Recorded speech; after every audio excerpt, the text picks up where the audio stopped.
You know, brothers and sisters, this particular parable that Jesus told, the first one, well, I've heard this particular parable about the weeds and the wheat twisted and contorted in just about every way imaginable in an attempt to explain it away or to try to explain it in terms that are more in line with our own understanding of right and wrong, of good and evil, or justice and injustice. As a matter of fact, I'd be willing to bet that most of us here today are pretty much convinced of the need to concern ourselves with the overcoming or the pulling or the uprooting of weeds. And even identifying this task as being identical with our call to action as Christians.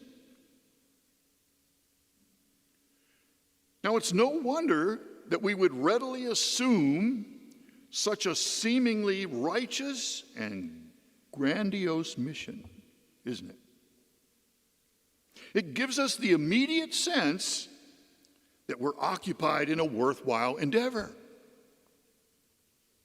After all, we are people who want to feel a sense of accomplishment. We want to see results, right? We like having a sense of victory, or at the very least, we want to feel like we're making a difference or some kind of headway against wrong, against evil, and against injustice in the world. Those incessant weeds that somehow keep showing up in surprising and sometimes unlikely places. I remember one striking example of this that happened several years ago, actually. Do you remember when it hit the news about a terrible event that took place in England back in 2005? Seems a long time ago now, doesn't it? Well, we were told that the people who carried out the bombings of the transport system in London were not the alien intruders from some far-off land, as maybe we probably would have thought they were. But rather, the perpetrators turned out to be young British men, born and raised in respectable suburbs in England. Imagine that. So what looked like wheat turned out to be weeds.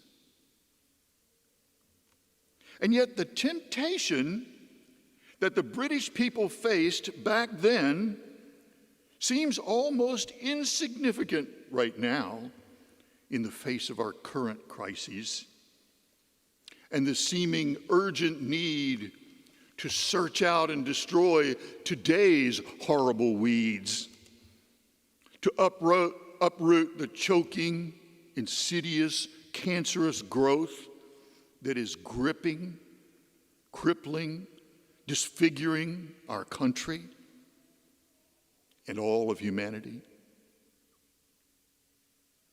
We would hardly be human if a large part of our response was not this sort of reaction or an attempt at least to protect ourselves. We long for the day when these hideous weeds are tied up and burned and thrown into the fire, don't we? But wait a minute. Just who are we going to trust to help us identify the weeds? Who will show us the difference? I mean, everybody seems to have their own opinions. We're all pointing fingers at someone else or some other group. It's these people over here. Oh no, it's them, it's those people over there. Oh, no, no, no. It's just some of them. Oh, no, actually, it's most of them.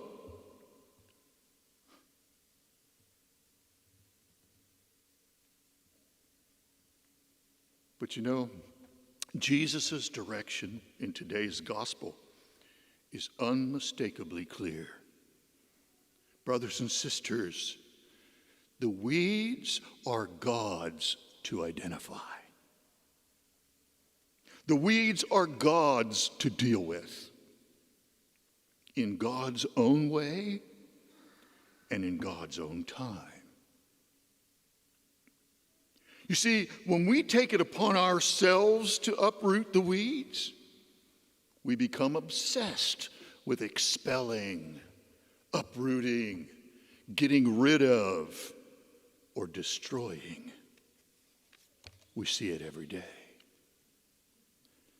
We separate into warring camps and create a mentality of us against them. And in the end, a lot of innocent people's lives and families, even innocent children, get crippled and disfigured in the process.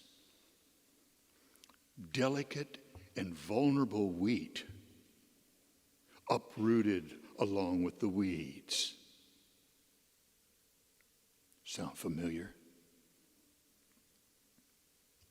But just look at how Jesus, in our parables today, redefines, reimagines the central Jewish notion of the people of God for his time. The mystery of the kingdom, which was laid hidden since the very foundation of the world. You see, for the Jewish people of Jesus' time, the idea that they could not easily spot God's chosen ones or tell them apart from evildoers would have been deeply offensive. They would rail against such ideas. And even it would seem subversive to their very religion. After all, I know one of us when I see it, says the pious Israelite.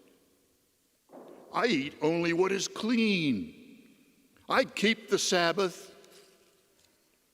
I have circumcised all my sons. And I can certainly spot one of them when I see him too, eating their pork, keeping their strange customs, wearing those ridiculous clothes, never offering sacrifices in the Lord's temple the way they're supposed to. But wait a minute, sisters and brothers. Jesus' message isn't just for the Jewish people. His message also redefines and reimagines our notion of what it means to be church, what it means to be the people of God today as well. So just what is Jesus suggesting then? Should we just become apathetic, do nothing, but wait for the harvest? Or cower in fear, wringing our hands and praying in desperation for some relief? Well, that's not what Jesus is advocating at all. And that's why he follows the weeds and the wheat parable with the next two parables. Jesus describes to us his action plan, his way of doing, a way that calls for patience, trust, and willingness to toil in hope.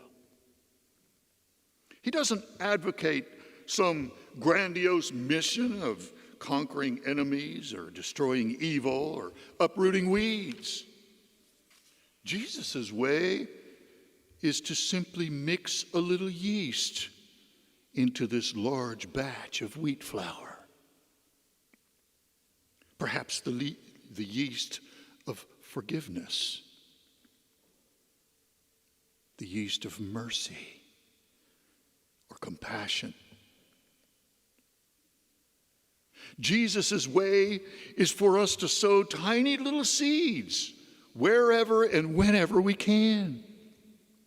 Perhaps a tiny seed of love over here, a little seed of joy over there, or maybe a seed of encouragement, or maybe even just a smile. You do remember that Father John reminded us a while back that we can even see a smile through the mask, can't we? Let me see you smile. You can see it in your eyes.